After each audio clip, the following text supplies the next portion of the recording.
Hello and welcome to this week's news bulletin from the Christian Institute. David Cameron has praised same-sex marriage as a huge historic change in a new video. He released the message to coincide with Pride, an annual pro-gay event which took place in London. Since I recorded last year's message, there has been one huge historic change in Britain. The institution of marriage is now open to all. Whether you're a man and a man, a woman and a woman, or a woman and a man, your love for one another is equal in the eyes of the law. He also said the Foreign Office was pushing for other countries to follow Britain in making pro-gay changes. His comments came as Daily Mail columnist Andrew Pearce warned that falling Tory membership since Cameron became leader could prove fatal in the next general election. Perhaps this is not surprising considering that Cameron has offended many traditional Conservative voters with his liberal metropolitan agenda. Mr Pearce said that the Prime Minister's enthusiastic introduction of gay marriage was one of his particularly unpopular moves. A senior doctor is facing criticism after he called for doctors to be able to help patients to kill themselves. Professor John Ashton, who is the president of the Faculty of Public Health, said doctors should be able to give dying patients a lethal dose of drugs. Speaking in a personal capacity to the Guardian newspaper, he said, "All over the country people are spending their last days and weeks in major discomfort because their medical carers are not willing to accept that it's the end of the line and to give them the necessary sedation to just speed things up a bit." But the Christian Institute has described Professor Ashton's comments as frightening for the sick and vulnerable.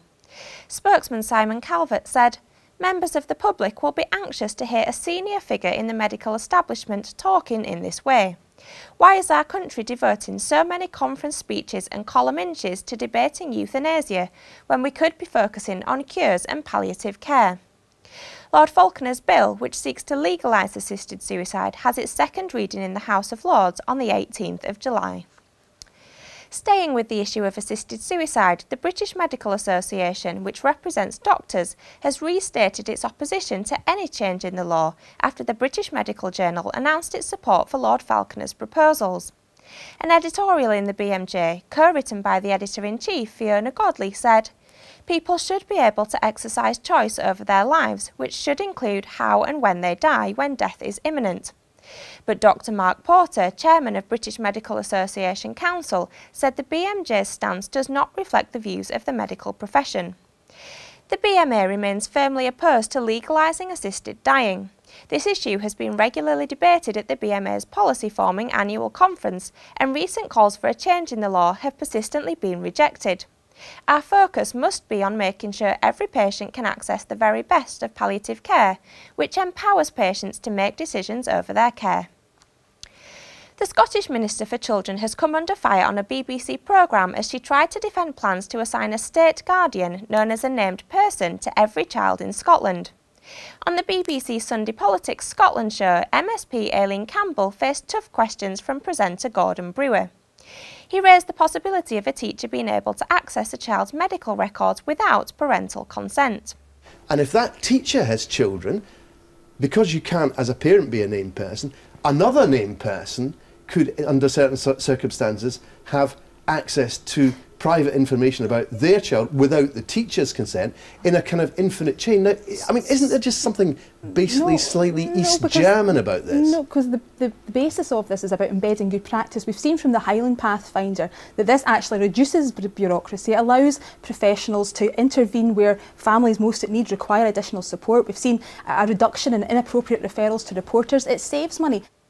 MSP Gavin Brown also criticised the scheme, saying that a huge amount of money would be spent on giving every child in Scotland a state guardian. If you have a universal provision for every single person in Scotland between the age of 0 and 18, it means you're expending resources on people who don't want it and who don't need it. Now, the money can't be spent twice, and therefore money that could be spent on those who need it, that could be targeted on our most vulnerable, is being spent on people who don't need or want it. The No to Named Person campaign opposing the scheme was launched in Edinburgh last month. A Christian-run business in America has won a religious liberty case in the Supreme Court, which means it will not have to provide health insurance covering abortion-inducing drugs. The Supreme Court ruled 5-4 in favour of Hobby Lobby, a large arts and crafts chain, and a number of other family-run companies with similar convictions.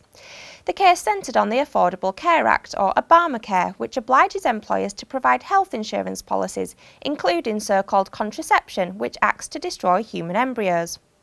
Hobby Lobby wanted to be free not to provide such insurance.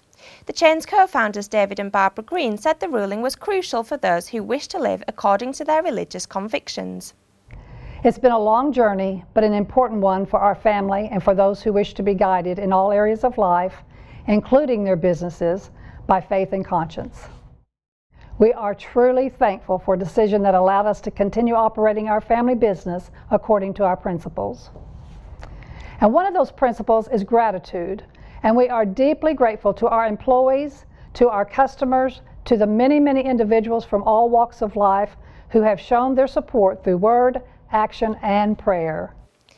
Well, that's all for this week. For more information and regular updates on all of our stories, plus much more, visit our website at christian.org.uk. Until next time, goodbye.